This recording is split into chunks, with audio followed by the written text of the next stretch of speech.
Homes are constantly evolving. How they are built today is not the same way they were built 50 years ago. Still, the fundamentals of building a home remain the same. A home, like any other investment, should be future-proof. It should be able to stand the test of time and adapt to your changing needs over the years. So, how can you build a future-proof home? First of all, what do we mean by future-proofing? Future-proofing could be depending on where you are, at what stage you are in your life. So for example, if you're a young couple planning to have kids, then future-proofing of your home would look like building a home that is suitable for children, okay? So you definitely look at environments that are suitable for raising a family. If you're a retired couple and are looking to downsize, then again, future-proofing is very different because you'll be looking at a house that basically will make your stay more comfortable. So you don't want to build a house that is 3-4 stories up, because as you age, as movement is becoming a challenge, then things like staircases will also pose a challenge in your old age.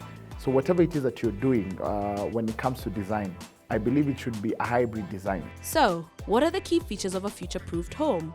Having a ramp at the main access is a big plus, because as mobility becomes a challenge, you want to avoid the stairs, you want to avoid chances of tripping and falling.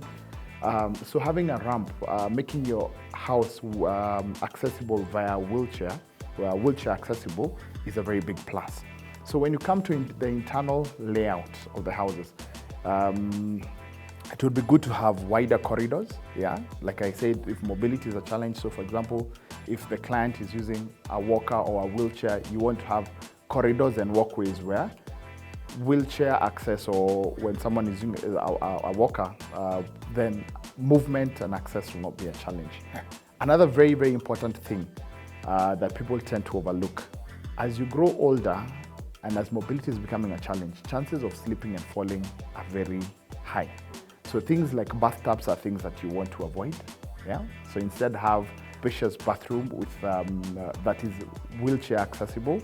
In the bathrooms, it would be important to have non-slip tiles so that we avoid incidences of slipping and falling and resulting to injury. And also in the kitchen, you might also want to consider having similar tiles. To build a future-proof home, the materials used are a major factor to look into.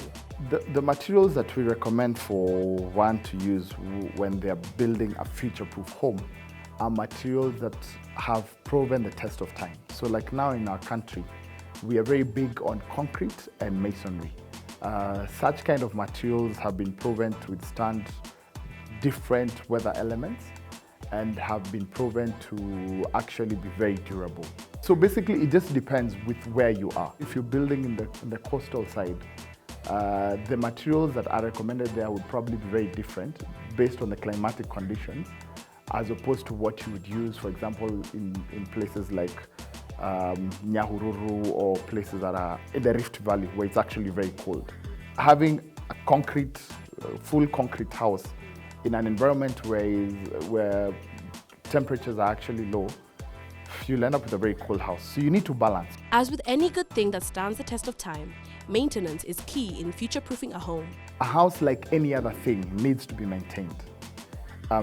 It's just like a car. You need to take it for regular services, maintenance services, correct? It's the same thing with a house. So if you want your house to be durable and for it to serve you well for many years, you really need to spend a lot of time on maintenance and fixing issues when they arise and not letting them spill over and lead to other issues. So maintenance is a very, very, very big thing. Future-proofing a home isn't a hard task, but there are some mishaps that you should avoid to ensure that you don't have to go back to the drawing board in a few years. Getting consultants who actually understand what it is that you're trying to achieve. I think like with any other construction, for you to have a successful project or a successful construction, your team, the team that you're working with really, really, really matters.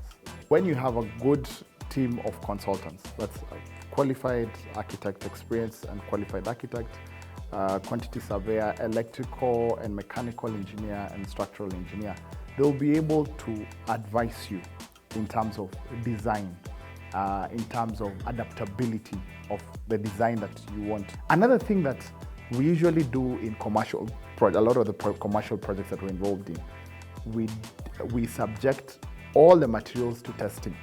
The trend that I've observed in the market is when people are doing their own residential homes, they do not bother to test the quality of steel, the quality of stones that they're using, the quality of cement that they're using.